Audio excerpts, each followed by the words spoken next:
Vou começar então primeiro pelo Adriano e pelo Ítalo, né? Porque eu já tinha pensado nisso, só tinha esquecido de apresentar para vocês. Existe alternativa sim, sempre que alguém apresentar para vocês uma coisa como sem possibilidade de uma segunda via, é porque é mentira, né? Sempre tem possibilidade de uma segunda via, né? Nada é inevitável. Certo.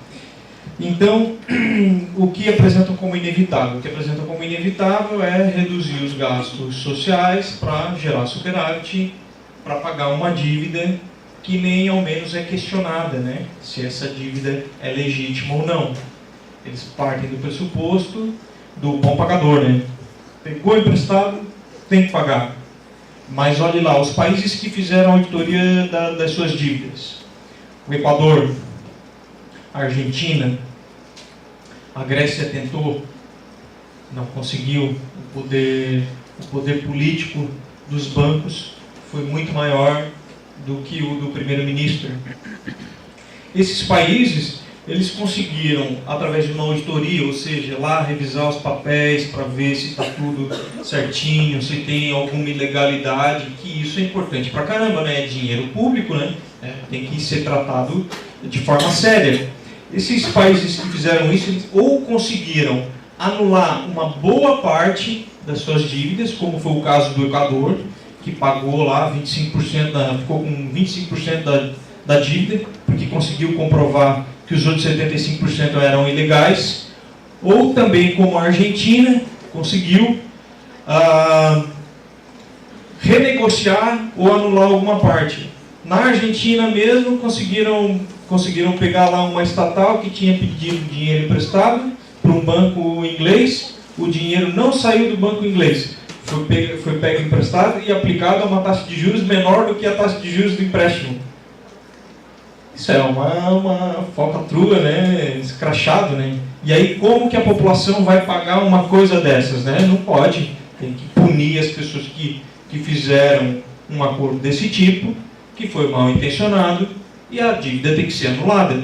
A nossa dívida ela é intocada, né? Nem a Dilma Rousseff sancionou a auditoria. A gente tem que lembrar disso também, não é? Em 2013, se eu não me engano, ou 14. Então, no segundo? 2015, então. O que aconteceu? Num projeto de lei do PSOL, né, foi pedida a auditoria da dívida. Quando caiu no Planalto, foi vetado. Não foi feita a auditoria sobre a dívida. Por quê? Porque talvez ela achasse que fazendo isso, ela ia amenizar o ânimo do mercado financeiro, do setor financeiro, e que eles iam permitir que ela permanecesse, né, por mais algum tempo. Faz parte, claro, desses governos essa política de tentar a linha de menor resistência, né? Vamos tentar fazer tudo. Não, senta aqui, vamos conversar, pega esse cargo aqui, ó, vira ministro aqui e fica quietinho. Isso é o fisiologismo, né? O fisiologismo tem sido criticado bastante na política brasileira. E a população já não aguenta mais isso, né? Mas, enfim, como poderemos enfrentar os problemas, né, que estão postos? Há alguns problemas que precisam ser enfrentados. A Previdência é um caso. A Previdência é um caso por quê? Não porque ela esteja deficitária, mas porque, quando foi criada a Previdência Social no Brasil, existiam 6 a 7 trabalhadores empregados, trabalhando na ativa, para cada um aposentado. Hoje em dia, não chega a 2.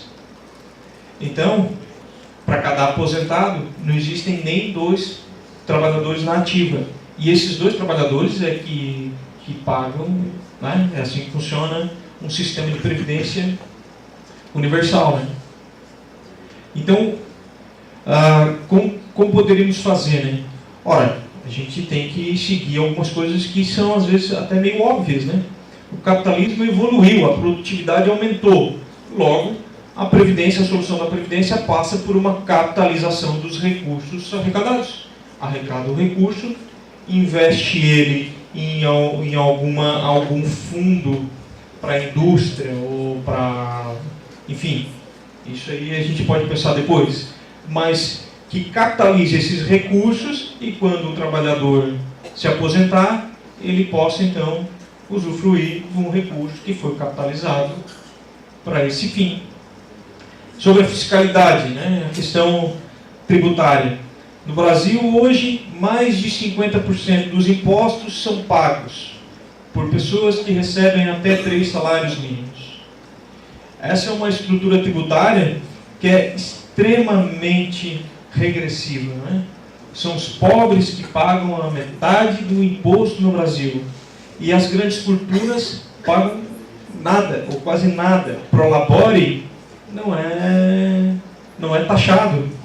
Um alto executivo de uma empresa, ele não sofre a mesma incidência de impostos que um trabalhador comum. Então, tem que ser feita, aliás, uma reforma. Dá para fazer pontualmente, é possível fazer pontualmente, né? Criando impostos que vão aos poucos revertendo a estrutura tributária de regressiva para progressiva, né? Ou seja, que cobram mais dos ricos e menos dos pobres. É possível, mas eu acho que tem que ser feita uma reforma ampla, que simplifique, né? A carga tributária é cobrada por vias de uma sopa de letrinha também, ninguém compreende. Só o ICMS já é uma confusão total lá para entender aquilo. E essa reforma, então, ela teria que ser pensada dessa forma, né? Regressiva, né? Ou criando novas faixas do imposto de renda, para que as pessoas mais ricas, os multimilionários, pudessem pagar um pouquinho mais de imposto, né? E penalizasse menos, então, quem recebe muito pouco. E outras reformas que eu acho que são essenciais. Sempre que se esgota algum modelo de crescimento econômico, são reformas distribucionais. O João Goulart não estava totalmente errado quando ele fez as propostas das reformas de base, apesar dos militares depois provarem que era possível o crescimento econômico, né? Por quê? Porque o país vinha no fim de um ciclo de crescimento econômico que se esgotava, que era o plano de metas. Ora, ele pensou, eu continuo fomentando o crescimento do mercado interno e o crescimento econômico, as indústrias vão continuar podendo investir e ter seu produto consumido. Então, poderia ser feita uma reforma urbana, e aí, entenda por uma reforma urbana, a ampliação aí sem precedentes do sistema de transporte brasileiro. Podia ser criado trem-bala para tudo que é lá, bem, né? E de Sombrio para Araranguá, em trem-bala. Legal. Para as longas distâncias já foi mais ou menos modelado, né? A aviação é que vai fazer o transporte de longa distância. Mas para distâncias médias e curtas, e principalmente dentro dos grandes centros urbanos, é necessário, sem dúvida, uma reforma urbana aí, bacana, que preveja essas coisas. A habitação que vinha sido enfrentada aí de alguma forma, claro, sendo a moradia uma mercadoria. No capitalismo tudo é mercadoria, a moradia é uma mercadoria. De um valor muito alto, ou seja, que não é autorrealizável, não é como o capital. Se eu comprar uma máquina e eu usar ela vai se pagar, mas uma casa não se paga. Então, por isso, ela precisa ter um financiamento que é de cunho social. E quem pode fazer isso? Só o Estado pode fazer isso. Existe um programa, agora não tenho acompanhado a quanto anda, mas ele podia ser ampliado, né? Minha Casa Minha Vida podia ser ampliado e potencializado, então, para se construir, renovar, inclusive, as habitações no país. E outra reforma, que nunca foi atacada no Brasil, mas já foi feita em todos os países desenvolvidos do mundo, é a reforma agrária. A Inglaterra fez sua reforma agrária, os Estados Unidos fez reforma agrária, a França, todo mundo, a Rússia, na Revolução Russa, mas fez sua reforma agrária. E mais recentemente, a Coreia do Sul fez sua reforma agrária. Então, todos os países que tiveram algum crescimento expressivo, algum desenvolvimento expressivo, tiveram que fazer sua reforma agrária. Por quê? Porque é necessário abastecer os centros urbanos de alimentos e mercadorias que vêm do campo.